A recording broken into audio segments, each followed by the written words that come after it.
இது உங்கள் வைரவ பழனிசாமி. நம்ம இளைஞர்களுக்கு வழிகாட்டுறதுல வாழ்க்கையில் ஒரு முன்னேற்றத்தை மாற்றத்தை உருவாக்கக்கூடிய பதிவுகளை நிறைய பதிவிட்டுக்கிட்டு இருக்கோம். கடந்த சில வீடியோ நம்ம இளைஞர்களுக்கு ஃபெயிலியர் எப்படி வருது, அதை எப்படி சந்திக்கிறது அப்படின்னு பேசிக்கிட்டு இருந்தோம். அதை தாண்டி தற்கொலை எண்ணம் வருது, ஏன் வருது, அதை சரி பண்ணுறது எப்படி அப்படின்னு பேசிக்கிட்டு இருந்தோம். நம்ம இன்னைக்கு பார்க்க போகிறத இதோட தொடர்ச்சியாக ஒரு மாணவனோ ஒரு மாணவியோ தேர்வில் தோல்வியடைய என்ன காரணம், ஒரு 10-12 காரணம் இருக்கு. நம்ம ஒவ்வொரு காரணத்தையும் ஒரு நிமிஷம் எக்ஸ்பிளைன் பண்ணிடுவோம். ரொம்ப கிளியரா நீங்க கேளுங்க, என்ன பிரச்சனைங்கிறது நீங்க புரிஞ்சுக்கோங்க, ரொம்ப முக்கியம். இதை புரிஞ்சுக்கிட்டீங்கன்னா ஜெயிக்க முடியும். முதல் காரணம் லேக் ஆஃப் ப்ரிப்பரேஷன்.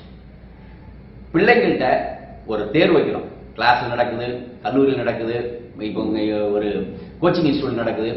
யாருமே ஒரு தேர்வு சொல்லி கொடுத்தாங்கன்னா அந்த தேர்வு உண்மையிலே மனசுல வச்சு படிச்சு இந்த தேர்வை நான் எழுதணும், நல்ல முறையில் படிக்கணும் அப்படின்னு புத்தகத்தை திறந்து மனசு தொட்டு பார்த்தீங்கன்னா ஒரு கிளாஸ்ல 100 பேர்ல ஒரு 10% தான் பயங்கரமா படிப்பாங்க.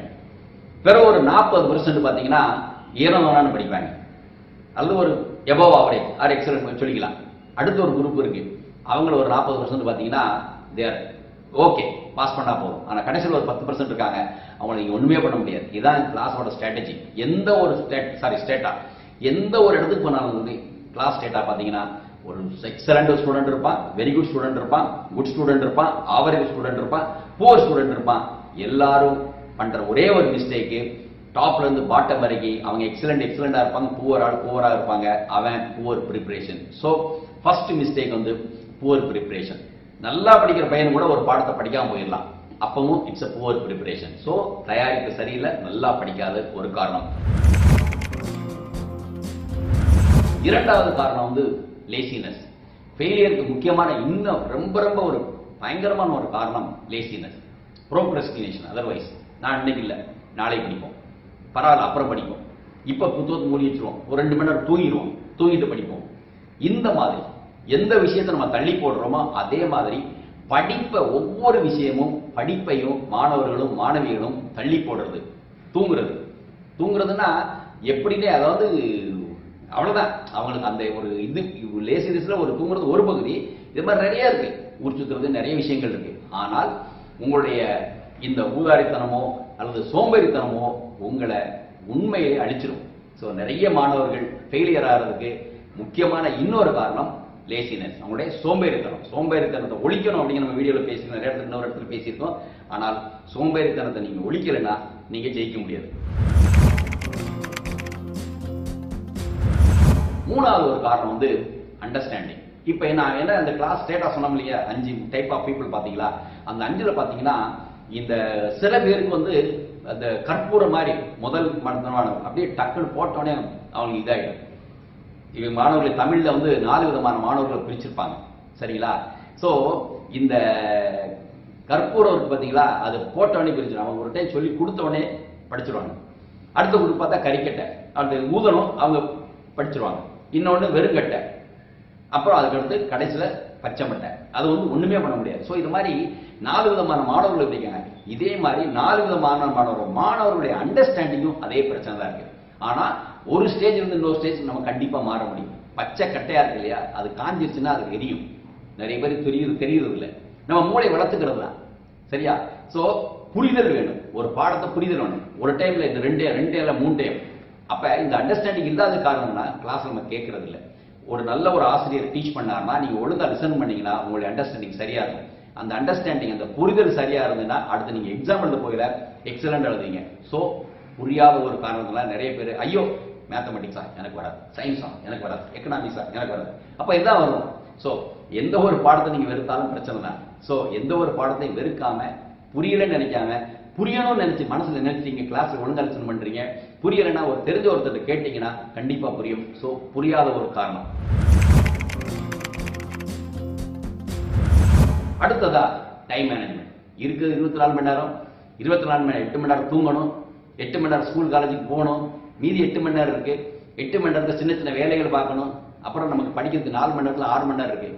ஒவ்வொரு மனிதனும் எத்தனை பேர் அந்த கிடைக்கிற 4லிருந்து 6 மணி நேரத்தை சரியா பயன்படுத்துறாங்களோ அவங்க தான் வாழ்க்கையில ஜெயிக்க முடியும். நான் பல தளத்துல பேசியிருக்க ஒரே ஒரு விஷயம், இன்றைய காலத்தில் நம்ம பிள்ளைங்களுக்கு கஷ்டமே இருக்கிற டைமை சரியா பயன்படுத்த தெரியாதுதான். ஸோ டைம் மேனேஜ்மெண்ட் தேவையில்லாம என்னென்னமோ செஞ்சுட்டு இருப்பாங்க, ஆனா படிக்கிறதுக்கு சரியான டைம் ஒதுக்க மாட்டாங்க. ஸோ பூவர் டைம் மேனேஜ்மெண்ட் இது முக்கியமான ஒரு factor. Study habit, poor study habit பாத்தீங்கன்னா எக்ஸாம் வரையில படிப்பா ஒரு குரூப் இருக்கும், இன்னொரு குரூப் எக்ஸாம் என்ன என்னைக்கோ வந்தா அன்னைக்கு பார்த்துக்கணும் குரூப் இருக்கும், இன்னொன்னு ஒரு நாளைக்கு 2 மணி நேரம் படிக்கும், 2-3 நாளைக்கு படிக்கவே முடியாது, ஒரு நாளைக்கு ஊர் சுத்த போயிடுறது. ஸோ இந்த ஸ்டடி ஹேபிட் இருக்கு பார்த்தீங்களா, நான் இன்னைக்கு வந்து ஹோம்ஒர்க் பண்ணணும், இன்னைக்கு ஹோம்ஒர்க் பண்ணிட்டு நான் படிக்கணும், நாளைக்கு டெஸ்ட் இருக்குன்னா டெஸ்ட்டுக்கு நான் படிக்கணும். ஸோ இந்த ஸ்டடி ஹேபிட்டை நான் ரெகுலராக வச்சுக்கணும். எப்படி காலையில் சாப்பிட்றோம், மதியம் சாப்பிட்றோம், நைட்டு சாப்பிட்றோம்ல, அதே மாதிரி நான் படிக்கணும், காலையில் படிப்பேன், மதியம் படிப்பேன், இல்லை ஈவினிங் படிப்பேன், ஸ்கூல் போயிட்டு வந்து படிப்பேன், அல்லது ஹோம்ஒர்க் பண்ணுவேன். அப்படிங்கிற மாதிரி இந்த ஸ்டடி ஹேபிட்டை ஒவ்வொரு மாணவனும் வச்சுக்கணும். இந்த ஸ்டடி ஹேபிட் வந்து பூவர் ஸ்டடி ஹேபிட். இப்போ ஃபெயிலியர் ஆகக்கூடிய பார்த்தீங்கன்னா இந்த நான் சொல்ற ஒவ்வொரு காரணி இருக்கும். ஸோ இந்த ஸ்டடி ஹேபிட், ஸோ யார் யாருக்கெல்லாம் பூவர் ஸ்டடி ஹேபிட் இருக்கோ அவங்க ஃபெயிலியர் ஆவாங்க. அப்போ அதை சரி பண்ணா நல்ல ஸ்டடி ஹேபிட் நம்மகிட்ட வேணும். அடுத்தது டிஸ்ட்ராக்ஷன். இப்போ நம்மளுக்கு இன்னைக்கு சொல்லவே தேவையில்லை, செல்போன்ல இருந்து ஆரம்பிச்சு எதுவுமே அப்படித்தான். நீங்க ஒரு குழந்தைகிட்ட, சின்ன குழந்தைகிட்ட இருந்து ஆரம்பிச்சு பெரிய ஆள் வரைக்கும் நீங்க செல்போன் கொடுத்தீங்கன்னா நாசமா போயிடுவாங்க, முடிஞ்சு போச்சு. இது ஒரு சின்ன டிஸ்ட்ராக்ஷன். ஊர்ல திருவிழா டிஸ்ட்ராக்ஷன், வீட்டுல சண்டை டிஸ்ட்ராக்ஷன், ஃப்ரெண்ட்ஸ் ஊர் சுத்த கூட்டு போறாங்க டிஸ்ட்ராக்ஷன், என்னென்ன விதமான டிஸ்ட்ராக்ஷன் இருக்கு. நீங்க எந்த ஒரு காமெடி, எல்லா விதமான டிஸ்ட்ராக்ஷன் நம்ம பிள்ளைகிட்ட இருக்கு. இதை தாண்டி நான் ஏற்கனவே ஒரு இடத்துல பேசியிருப்பேன், நம்ம பிள்ளைங்க சொல்றாங்க, சார் உங்க காலத்துல எந்த பிரச்சனையும் இல்லை சார், ஆனா நீங்க படிச்சீங்கன்னா உங்களுக்கு எந்த என்டர்டெயின்மெண்ட்ல எந்த டிஸ்ட்ராக்ஷனும் இல்லை. இன்னைக்கு ஆயிரக்கணக்கான டிஸ்ட்ராக்ஷன் இருக்கு, அதை தாண்டி நாங்க படிக்கிறோம், அப்ப நாங்க தான் பெரிய வல்லுநர்கள் அப்படி நிறைய பிள்ளைங்க நம்மகிட்ட பேசுவாங்க என்னுடைய லெக்சர்ல ஃபுல்லா.